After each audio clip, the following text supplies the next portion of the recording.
범죄하지 아니하고 하나님을 향하여 원망하지 아니하니라. 아멘. 기도하고 하나님 말씀 받도록 하겠습니다. 하나님, 한 주간 지켜주시고 오늘 하나님을 예배하는 예배자로, 하나님이 찾으시는 예배자로 오늘 말씀 앞에 서게 하시니 감사합니다. 성령이 교회와 성도들에게 주시는 그 말씀을 듣고 생명을 사는 저희들 모두가 되게 해 주옵소서. 예수님의 이름으로 기도하옵나이다. 아멘. 사랑하는 성도 여러분, 행복하십시오. 성령 충만하십시오. 아멘. 동방 우스 땅에 욥이라고 불리는 사람이 있었습니다. 욥은 온전하고 정직하여 하나님을 경외하여 악에서 떠난 사람이었습니다. 아들 7과 딸 3을 두었습니다. 수요를 헤아릴 수 없는 부와 그리고 재물을 소유한 사람으로 동방 사람 중에 가장 훌륭한 사람이라고 성경은 기록하고 있습니다. 욥은 아침마다 예배를 통해 가정과 자녀를 세우는 사람이었습니다. 욥은 세상에서 그리고 사람에게 인정받고 무엇보다도 하나님도 사탄 앞에서 자랑하고 칭찬하는, 하나님께 인정받는 하나님의 종이었습니다. 이것이 온전한 신앙인 의인이 하나님을 통해 받고 누리는 복과 형통임을 우리는 알 수 있습니다. 그런데 어느 날 하나님의 아들들과 또 사탄이 함께 참여하고 하나님이 주재하시는 천상의 회의가 열립니다. 그리고 그 천상 회의 후에 사탄의 참소로 하나님이 허락하신 욥의 고난이 시작됩니다. 욥은 까닭 없는 그리고 신비한 고난을 당하기 시작합니다. 바로 이 까닭 없는 신비한 고난마저도 하나님의 주권과 섭리 안에 있음을 우리는 깨닫게 되어지는 것이죠. 사탄은 욥의 집과 모든 소유물, 울타리로 하나님이 두르고 있으셨던 모든 것을 치기 시작합니다. 갑자기 재산에 피해를 입습니다. 자녀들이 모두 죽습니다.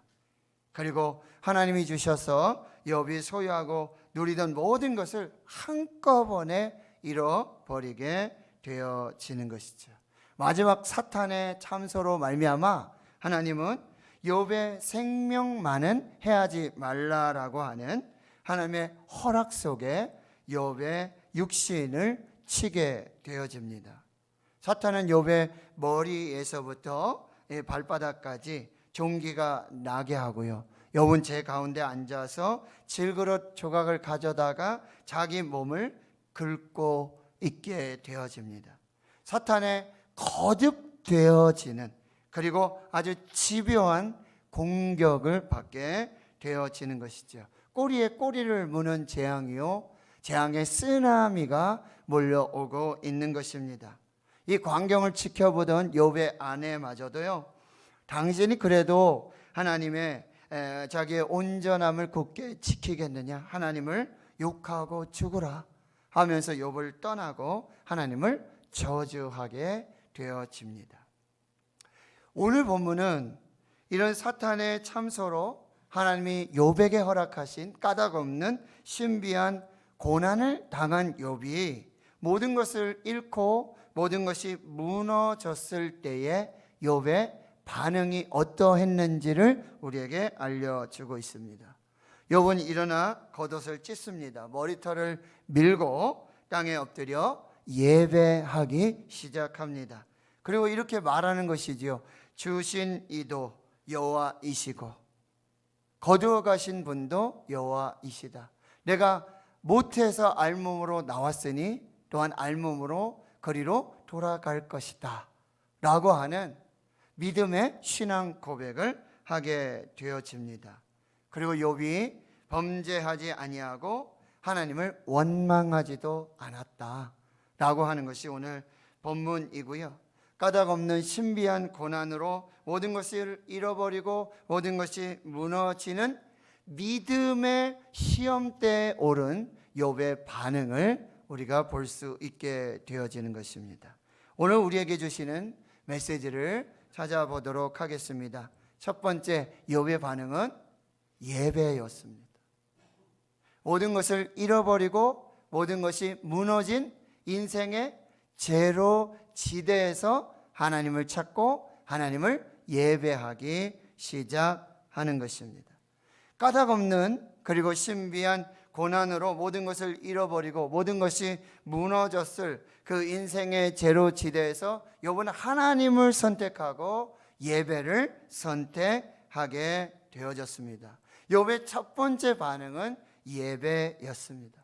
그렇습니다. 욥은 예배자였음을 우리에게 보여주고 있고요. 욥의 삶이 예배였고 욥은 중보자였고요. 욥은 조건 없는 예배자였어요. 예배에는 조건이 있을 수 없음을 말해주고 있어요. 제가 누누이 강조해서 말씀드려요.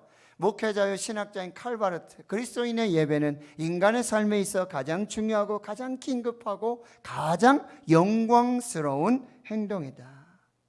예배는 그리스도의 삶에 있어 전부입니다. 예배는 그리스도인에게 핵심이고 중심이고요. 그리스도인의 삶의 최고봉은 바로 하나님을 예배하는 것이라는 거예요. 코로나19 팬데믹이고 위드 코로나고 포스트 코로나 이 상관이 없어요. 우리는 예배함을 인생의 가장 큰 가치와 목적으로 삼아야 함을 말씀해 주고 있어요. 오늘 우리가 읽지 않았지만 욥기 1장 5절에 욥이 자녀들 10명들 이렇게 모이고 혹 범죄한 일이 있을까 싶으면은 그 다음날 아침에 일어나서 그 자녀들의 명수대로 번제를 드립니다. 완전한 헌신의 번제를 드리고요. 모든 죄를 하나님 앞에 불살라 올려드리는 그 번제를 드리는데 성경은요, 욥의 행위가 항상 이러하였더라. 욥의 행위가 항상 이러하였더라. 예배가 삶이었고 예배가 일상이었고 예배가 가장 중요한 가치였고 예배를 통하여 하나님을 만나고 하나님의 임재를 경험하고 하나님의 영광을 드러내는 것, 이것이 욥의 인생에 그가 가진 재물도 중요한 것이 아니라 자녀도 아니고 그가 누리고 있는 모든 복의 근원이 하나님이고 하나님을 예배하는 것에 있었다라고 하는 분명한 신앙의 고백을 가지고 있었다라고 하는 거예요.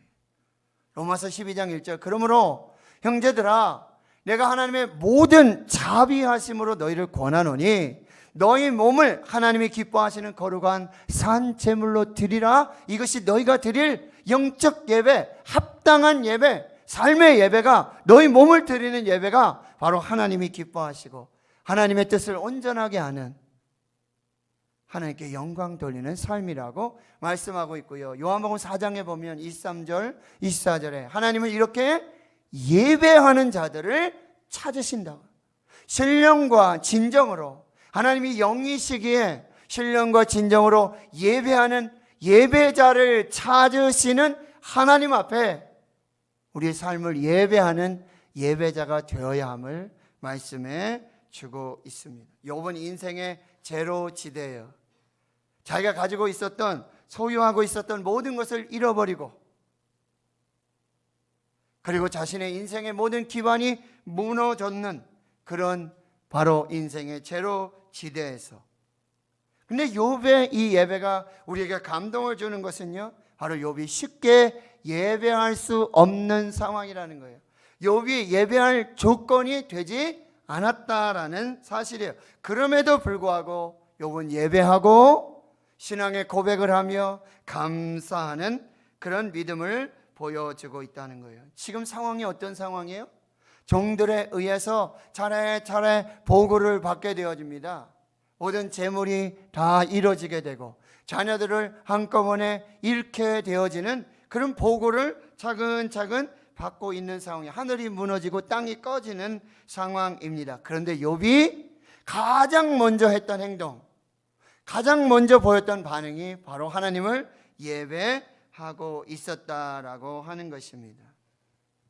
겉옷을 찢고 죄를 뒤집어 쓰고 엎드렸어. 회개의 예배를 드리고 있었습니다. 하나님을 선택했고 예배를 선택하고 있는 욥의 모습이에요. 제가 한번 말씀드렸는데요, 오늘 목사님이 오늘 한 분으로부터 신방 예배를 드려 달라는 부탁을 받아요. 무슨 예배입니까? 그래, 목사님도 기도를 하시고 말씀도 준비하고 그래서 신방을 하실 수 있으니까, 예, 목사님, 폐업 감사 예배입니다. 폐업 감사 예배입니다. 개업이 아니에요. 바로 욥의 예배고 바로 욥의 신앙 고백과 감사의 예배였다라고 하는 거예요. 목사님이 가셔서 그 폐업 감사 예배를 정말 진심으로 말씀으로 위로하고 축복했다라고 하는 것입니다. 하박국 3장 17절 이하에 보면 비록 무화과 나무가 무성하지 못하고 포도나무에 열매가 없고 감람나무에 소출이 없고 밭에 먹을 것이 없다. 여러분, 이 차례는 무슨 차례인 줄 아세요? 무화과 나무는 봄이에요. 봄에도 아무런 소출도 없고 아무런 어떤 먹을 게 없는 거죠. 포도나무는 언제요? 여름이에요. 감람나무는요? 가을입니다. 밭에 식물이 없어요. 겨울이 되어도 밭에 남아있는 것이 하나도 없다는 거예요. 우리의 양이 없고 외양간에 소가 없어요. 아무것도 없어요. 그러나 그럼에도 불구하고 나는 여호와로 인하여 즐거워하며 나의 구원의 하나님으로 인하여 기뻐하리로다. 다른 모든 것을 다 잃어도 하나님만 계시면, 하나님이 나의 하나님이 되시면, 내가 하나님을 붙들고 있으면, 내가 하나님을 예배하고 있다면 더 이상 예배에 조건을 달고 예배하지 마십시오. 위드 코로나가 됐으니까 예배하는 것은 예배가 아니에요. 예배할 수 없는 상황에서 하나님 한 분만으로 만족하며 하나님 한 분만으로 기뻐하며 하나님이 나의 하나님 되심을 인정하고 고백하며 예배하는 것, 그 제단을 쌓는 것, 그것이 하나님 받으시는 예배요, 하나님이 기뻐하시는 예배라는 거예요. 여러분, 아브라함의 상황이 되어서 이삭을 번제로 드리는 것입니까? 아들이 여러 명 있어서 그 중에 하나쯤 드려도 되니까 번제로 드리는 것입니까? 25년 만에 얻은 아들이에요. 하나님이 도로 거두어 가신다는 거죠. 그럼에도 불구하고 아브라함은 이삭이 보이지 않고 이삭을 붙들지 않고 이삭을 내려놓고 이삭을 드리며 하나님을 붙드는 그 모리아산의 번제 예배를 통해 여호와 이레의 축복의 주인공이 되었다라는 사실이에요.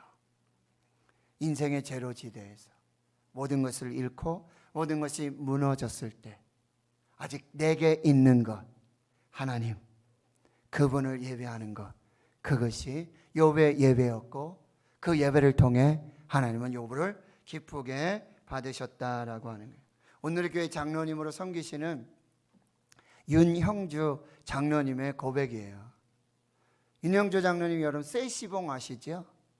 트리오 영화로도 제작되고 수없이 많은 그런데 어느 날 갑자기 하나님께서 콘서트도 막으시고 모든 걸 다 막으시고 막 이렇게 정리를 하시는, 근데 사람에게서도 누구에게서도 위로를 받을 수 없고 소망을 받을 수 없는데 그때 다 잃어버리고 모든 것이 끊어지고 내게 남은 것이 아무것도 없을 때 홀로 하나님 앞에 와서 예배하는 그 시간, 그 예배만이 진정한 나의 위로였고 그 예배를 통해서 하나님을 만났고 하나님의 음성을 들었고 다시 신앙을 찾게 되었다라고 그렇게 고백하고 있습니다. 시편 50편 14절 이하, 감사로 하나님께 제사를 드리며 지존하신 이에게 내 소원을 갚으며 환난 날에 나를 부르라. 환난 날에 나를 부르라. 모든 것을 잃고 모든 것이 무너진 그 환난 날에, 아무것도 없는 그 환난 날에 감사로 제사를 하나님께 드리고 그 서원을 갚으며 그 환난 날에 하나님을 예배하는 그에게 내가 그를 건져 줄 것이고 그가 나를 영화롭게 하는 놀라운 은혜와 축복을 예비해 주신다는 거예요. 감사로 제사를 드리는 자가 나를 영화롭게 하나니 그의 행위를 옳게 하는 자에게 내가 하나님의 구원을 보이리라 약속해 주고 있어요. 욥의 첫 번째 반응은 예배였습니다. 그러면 두 번째 메시지는 무엇입니까? 바로 하나님을 찬양하는 신앙의 고백이 있었다라고 하는 거예요.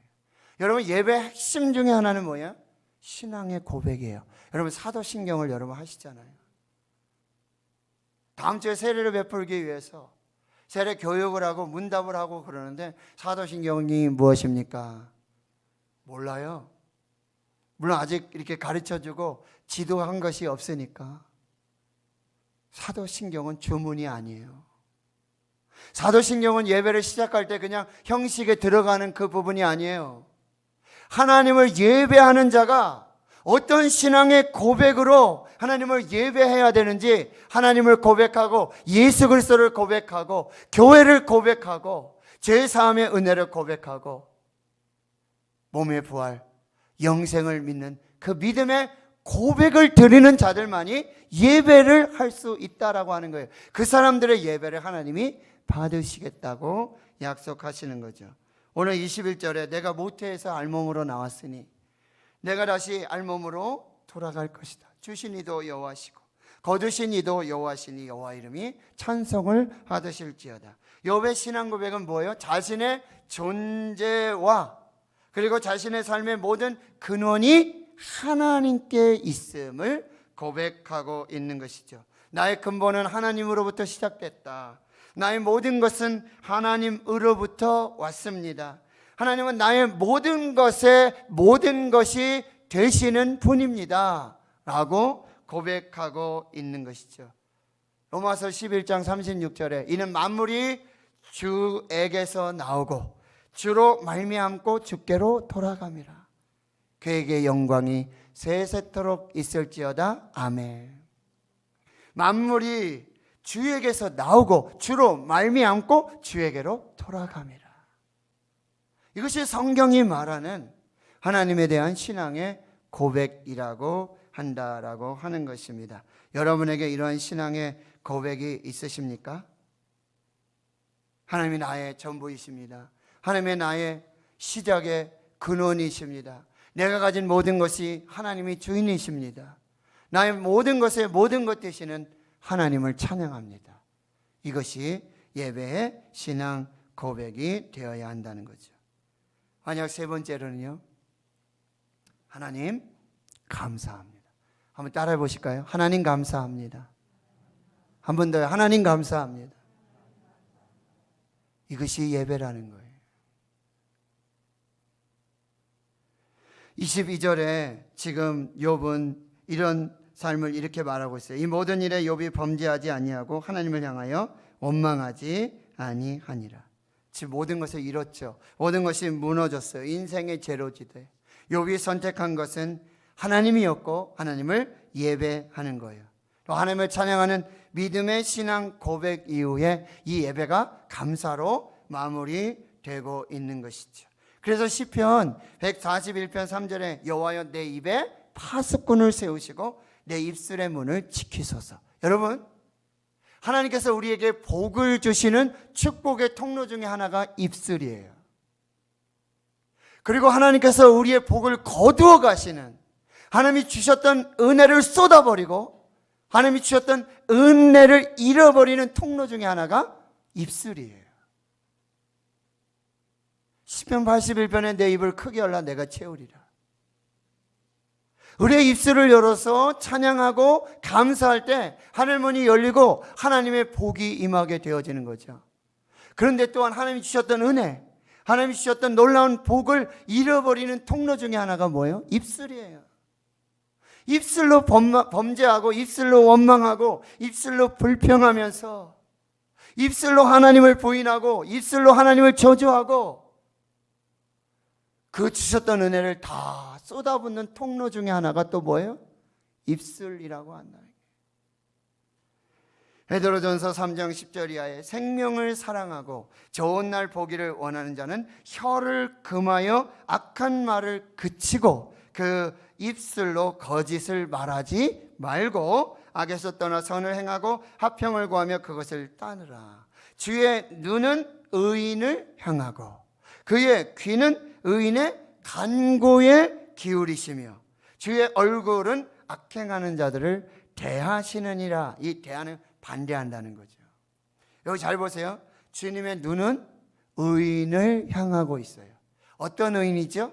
인생의 제로지대에서 예배하고 있는 의인, 하나님 한 분만을 예배하고 있는 의인, 자기가 가진 부와 명예와 권세와 자기가 가진 모든 것이 우상이 아니라 하나님을 예배하고 있는 의인을 그의 눈이 향하여 보이고 계시는 거고요. 그의 귀는 의인의 간구에 기울이신다. 뭐예요? 그 의인의 찬송과 감사, 그 말에 귀를 기울이시고요. 주의 얼굴은, 이 얼굴은 뭐라 그랬어요? 은혜죠. 축복이죠. 하나님의 얼굴을 비추어 주시는 것, 하나님의 얼굴을 우리를 향하여 드시는 것, 이것은 은혜고 축복이에요. 그런데 하나님이 얼굴을 돌리세요. 얼굴을 가리우세요. 그것은 저주요, 그리고 심판이라고 한다라고 하는 거예요. 여러분, 제가 좋아하는 찬송 중에 내가 할 수 있는 것은 오직 감사와 기도. 두 손을 높이 들고 주께 감사하네. 내가 할 수 있는 것은 오직 감사와 기도. 두 손을 높이 들고 주께 감사하네. 세브란스 병원에서 방사선하고 항암할 때 홀로 골방에 들어가서 기도실에 가서 깜깜한 예배실에 들어가서 내가 할 수 있는 것은 오직 감사와 기도. 두 손을 높이 들고 주께 감사합니다. 다니엘 기도회가 은혜 중에 진행되고 있는데요. 여러분, 지선 전도사님, 그리고 우리 이 빨간 점, 그렇죠? 그리고 상악암으로 김희아 집사님, 찬양단의 아주 단골 메뉴의 찬양이 무엇입니까? 바로 은혜라고 하는 찬양이에요. 가사를 한번 보시면요, 내가 누려왔던 모든 것들이, 내가 지나왔던 모든 시간이, 내가 걸어왔던 모든 순간이 당연한 것 아니라 은혜였어. 아침 해가 뜨고 저녁에 노을, 봄의 꽃향기와 가을의 열매, 변하는 계절의 모든 순간이 당연한 것이 아니라 은혜였습니다. 모든 것이 은혜, 은혜, 은혜, 한없는 은혜, 내 삶에 당연한 것 하나도 없었던 것은 모든 것이 은혜, 은혜였어. 2절은 이렇습니다. 내가 이 땅에 태어나 사는 것, 어린 아이 시절과 지금까지 숨을 쉬며 살며 꿈을 꾸는 삶, 당연한 것 아니라 은혜였어. 내가 하나님의 자녀로 살며 오늘 찬양하고 예배하는 삶, 복음을 전할 수 있는 축복이 당연한 것 아니라 은혜였어. 모든 것이 은혜, 은혜, 은혜, 한없는 은혜. 내 삶에 당연한 것 하나도 없으니 모든 것이 은혜였어라는 찬양. 하나님 성도 여러분, 저와 여러분이 지금 누리고 있는 내 삶의 모든 것, 내 인생의 모든 것, 이건 당연한 것이 아니라 하나님의 은혜라고 한다. 그래서 우리는 감사밖에 할 수가 없다라고 하는 거예요. 지금 욥이 모든 것을 잃어버리고 모든 것이 무너진 이 한계 상황, 인생의 제로지대, 데드라인의 이 출발점에서 이 감사를 통해서, 이 예배를 통해서 하나님의 기적과 하나님의 영광을 보게 되어지는 것이죠. 김희아 집사님 고백하는 거예요. 감사는 힘을 주시는 능력이 된다는 거예요. 감사로, 여러분 어쩌면 욥은 지금 42장까지 이렇게 되어 있는데 욥의 이야기가 1장의 그런 감사로부터 시작해서 욥기 42장에 또 예배로 맞춰지게 되어지거든요. 근데 중간에 수없이 많은 친구들과의 논쟁과 정말 끝없는, 하나님이 어떤 분이신지, 하나님이 부재하시고 하나님이 침묵하시고 알 수도 없고 이 끝이 언제인지, 이 의미가 무엇인지 알 수 없는 고난과 고민의 시간들을 보내지만, 바로 이 첫 번째 예배, 모든 것을 잃어버리고 모든 것이 무너졌을 때 하나님을 붙들고 하나님께 드렸던 이 예배, 이 신앙의 고백, 이 감사가 마지막에 드릴 수 있는 그 모든 신앙의 고난의 여정을 견뎌낼 수 있는 힘이 되었다라는 사실이에요. 감사로 우리는 고난을 이길 수 있음을 믿습니다. 감사로 우리는 불행을 끊을 수 있음을 믿습니다. 감사로 우리 인생에 기적을 경험할 수 있는 거예요. 기적보다 감사가 먼저예요. 오병이어의 그 기적의 역사 속에는 뭐예요? 바로 오병이어를 들으시고 하늘을 우러러 축사하신, 감사하신, 그리고 떼어 나눠 주실 때 오병이어의 기적이 나옵니다. 죽은 나사로의 무덤 앞에 무덤의 돌문을 열고, 그리고 하나님은 아버지, 내 기도를 들으시는 것을 감사하나이다. 하나님 감사합니다. 그 죽음의 현장 속에서, 모든 것이 끝난 그 현장 속에서 예수님의 입에서 나온 첫 번째 목소리, 하나님 내 기도를 들으시고 내 목소리를 들으시는 것 하나님 감사합니다. 나사로야 나오라. 기적보다 감사가 먼저라는 거예요. 다니엘, 왕의 조서가 찍힌 그 모든 공문을 받아 들고 전에 하던 대로 집으로 돌아가서 윗방으로 올라가 창문을 열고 무릎을 꿇고 하나님께 감사하였더라. 감사하고 찬양하였더라. 그 후에 사자굴에서 구원받는 기적을 경험하게 되어지는 것이죠. 여러분, 감사는요, 내 눈으로 지금 상황과 어떤 조건과 그 형편을 봐서는 감사가 나올 수 없어요. 감사는 뭐냐? 지금 나에게 닥친 상황과 환경과 조건을 하나님의 눈으로 보는 것입니다. 하나님의 눈으로, 하나님의 관점으로 보면 지금 나의 삶의 상황, 환경, 조건 모든 것이 감사의 상황이고 감사의 조건이고 감사의 형편임을 고백하게 되어지는 거죠. 그래서 범사에 감사하라. 이것이 그리스도 예수 안에서 너희를 향하신 하나님의 뜻이니라. 할렐루야. 항상 기뻐하라. 쉬지 말고 기도하라. 범사에 감사하라. 여러분, 한 주간만이라도 여러분 항상 감사하라. 쉬지 말고 감사하라. 범사에 감사하라. 이것이 그리스도 예수 안에서 너희를 향하신 하나님의 뜻이니라. 바로 이 감사 속에 하나님의 기적과 생명의 역사들이 나타나게 되어지는 거예요. 우리가 내 눈으로, 사람의 눈으로 이 상황과 환경과 조건을 보는 것이 아니라 하나님의 눈으로, 하나님의 관점에서 이 상황과 환경과 조건을 보게 될 때 하나님은 선하시고 하나님은 좋으신 분이시고 하나님 모든 것을 합력하여 선을 이루시는 분이시고 하나님이 고난을 통해서 우리를 축복하시는 하나님의 축복의 통로가 됨을 우리는 하나님의 눈에서 보게 되어지는 거죠. 그런 찬양이 있죠. 사람을 보며 세상을 볼 땐 만족함이 없었네. 나의 하나님 그분을 뵐 땐 나는 만족하였네. 똑같습니다. 사람을 보며 세상을 볼 때 감사함이 없었네. 나의 하나님 그분을 뵐 때 나는 감사하였네. 할렐루야. 이것이 오늘 우리가 고백해야 될 믿음의 고백이라는 거예요. 여러분, 사탄은 하나님 앞에서 욥의 경건을 뭐라고 참소해요? 까닭 있는 경건이라고 참소를 해요. 무슨 얘기예요?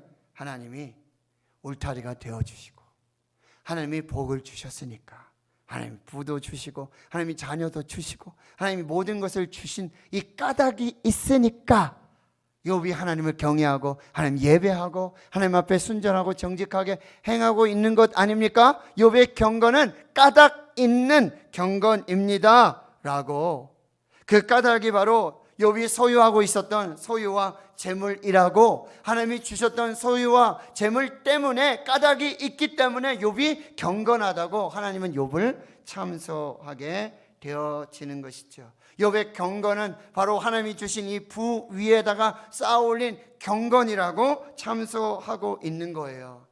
그러니 이 모든 것을 잃게 되고 이 모든 것이 무너지게 되면 욥은 분명히 하나님을 저주하고 하나님을 정말 원망하게 불평하게 되는 그 일들이 일어나게 될 것이다. 모든 것이 무너지고 모든 것이 산산조각이 날 때 그의 믿음도 끝나고 그의 경건도 이제 끝날 것이다 라고 참소하고 있다라고 하는 것입니다. 결국 욥의 참소는 우리에게 무엇을 가르쳐 줍니까? 하나님 앞에서의 이 사탄의 참소는요, 바로 욥이 궁극적으로 믿고 있는 것이 무엇이고 믿고 있는 것이 누구이며 그가 마지막까지 붙들어야 될 분이 누구시고 붙들어야 할 것이 무엇인지를 우리에게 알려주고 있고 우리를 도전하고 있는 것입니다. 그래서 욥기를 보면서 우리가 인생 끝까지 내가 남길 수 있는, 내가 붙들 수 있는, 나에게 남아있는 가장 귀한 분이 누구신가? 가장 소중한 것이 무엇인가? 이 질문을 던져주고 그의 궁극적인 해답, 정답은 하나님이라는 사실. 우리 인생의 마지막까지 우리가 놓지 말고 포기하지 말고 끝까지 붙들고 끝까지 믿고 끝까지 의지할 것. 우리에게 주신 건강도 아니고 부도 아니고 명예도 아니고 재물도 아니고 그 모든 것의 주인이신, 그 모든 것을 주실 수 있는, 그 모든 것을 주관하시고 섭리하시는 하나님이심을 우리가 다시 이 감사의 절기를 앞두고 생각해 보아야 한다는 거예요. 찬송가 413장 내 평생에 가는 길, 작곡가인 호라시오 스페포드라고 하는 사람이 있습니다. 뉴욕에서 태어나서 그는 아주 유능한 변호사, 법학과 교수이고 성공한 사업가였습니다. 또 세계적인 부흥사 D.L. 무디 목사의 동역자로서 물심양면 그의 사역을 도왔어요. 그런데 어느 날 4살 된 아들 호라시오가 열병으로 죽게 되어집니다. 그 아들이 죽고 난 후 그 이듬해에는 시카고의 대화재로 인해서 그 호라시오 스페포드의 집과 그리고 대부분의 재산을 다 잃어버리게 되어지는 것이죠. 그럼에도 불구하고 스페포드는 무디의 집회를 돕는 한편 이 아내가 병이 들게 돼요. 그래서 이 아내를 유럽으로 좀 보내서 대서양을 좀 지나서 거기서 요양하면서 좀 쉬면서 건강을 회복하면 좋겠다라는 계획을 세우게 돼요. 그리고 유럽을 가기로 결정을 했는데 갑자기 비즈니스가 생겨서 이제 그 아내와 딸 넷을 먼저 대서양을 건너서 유럽으로 배를 태워 보내게 돼요. 그런데 출발한 지 9일 지나고 난 후에 이 가족이 탄 배가 대서양 한가운데서 영국의 철갑선과 충돌하게 돼서 12분 만에 침몰하게 되어집니다. 아내 애나만이 기적적으로 살아나게 되어지고요. 딸 넷이 또 모두 대서양에서 죽게 되어지는 것이죠. 급하게 이제 스페포드도 배를 타고 그 사고의 현장에 도착하게 되고 아내를 만나게 되어지는 것이죠. 침몰 지점에 이르는데 배는 그렇게 고요할 수가 없어요. 그렇게 바다가 잔잔할 수가 없어요. 겨우 생명을 건진 아내가 그래도 남편을 위로합니다. 여보, 우리 예쁜 내 딸이 아주 없어진 것이 아니잖아요. 천국에 먼저 보냈고 잠시 헤어질 뿐이고 우린 천국에서 만날 것이잖아요. 그 말을 듣는 이 스페포드가 이해는 되지만 이게 안 되는 거죠. 그러니 객실로 내려가서 밤새 부르짖어 하나님께 기도합니다. 하나님, 왜 제게 이런 고통을 주십니까? 아들도 데려가시고 화재로 집이 무너지고 재산을 다 가져가도 저 하나님 원망하지 않았습니다. 이제 4명의 딸까지 다 데려가셨습니다. 하나님 왜 저에게 이러한 고통을 주셨습니까? 라고 밤새 그렇게 하나님 부르짖어 그 단식하며 하나님을 찾고 있는데 그 새벽에 정말 하나님의 신비한 영혼의 평안이 임하게 되어지고 그 감동을 가사로 적은 것이 바로 찬송가 413장 내 평생에 가는 길 순탄하고 잔잔한 강 같든지 큰 풍랑이 일어나는 그 상황 속에서도 내 영혼 평안해 라고 하는 신앙의 고백을 하게 되어지는 거죠. 바로 그 순간 하나님의 은혜를 기억하고 하나님이 모든 삶을 주관하시고 섭리하심을 인정하게 되어지는 거예요. 사탄의 악유에서 자유를 건져주셔서 구원을 주셨고 죽음 같은 죄를 다 씻어주셨고 영원한 천국으로 인도하시는 은혜를 기억하게 되는 거예요. 다시 하나님을 보게 되고 하나님을 붙들게 되고 하나님을 예배하게 되었다라고 하는 거예요. 내 영혼 평안해. 그것이 신앙의 고백이었다라고 하는 것입니다. 인생의 모든 것을 잃어버린 모든 것이 무너진 그 한계 상황, 인생의 제로지대, 데드라인. 하나님이 계시다면 어떻게 우리에게 이러한 일이 일어날 수 있느냐? 이게 모든 사람들의 반응이에요. 하나님이 계시면 어떻게 이런 일이 나에게 일어날 수 있습니까? 이렇게 바꿔보시면 어떨까요? 하나님이 계시지 않았다면 어떻게 이 고통을 이겨낼 수 있었을까요? 그러면 우리는 예배하고 그러면 우리는 감사할 수 있는 것입니다. 하나님이 계시는데 어떻게가 아니라 하나님이 계시기 때문에 하나님이 계시는데 어떻게 이런 일이 일어날 수 있습니까? 라고 하는 탄식이 아니라 하나님이 계셨기 때문에 하나님이 함께 하셨기 때문에 하나님이 나를 도와주셨기 때문에 이 고통도 이 슬픔도 이 고난도 이길 수 있었습니다. 이 고백이 되어진다면 우리는 오늘도 예배할 수 있고 오늘도 감사할 수 있을 것입니다. 오늘만이라도 하나님 감사합니다. 하나님 감사합니다. 하나님 감사합니다. 이 고백과 이 찬양, 선포가 이 예배가 우리에게 계속될 수 있기를 주의 이름으로 축원합니다. 하나님, 욥의 감사 예배, 욥의 찬양의 신앙의 고백, 욥의 감사를 통해서 하나님이 계신데 어떻게 이런 일이 일어날 수 있습니까? 그것이 아니라 하나님이 계시기 때문에 하나님이 나와 함께 하시기 때문에 내가 이렇게 하나님 앞에 설 수 있습니다. 이 고백으로 하나님 감사합니다. 하나님 감사합니다. 하나님 감사합니다. 이것이 우리의 처음이자 마지막 고백이 되게 해 주옵소서. 예수님의 이름으로 기도하옵나이다.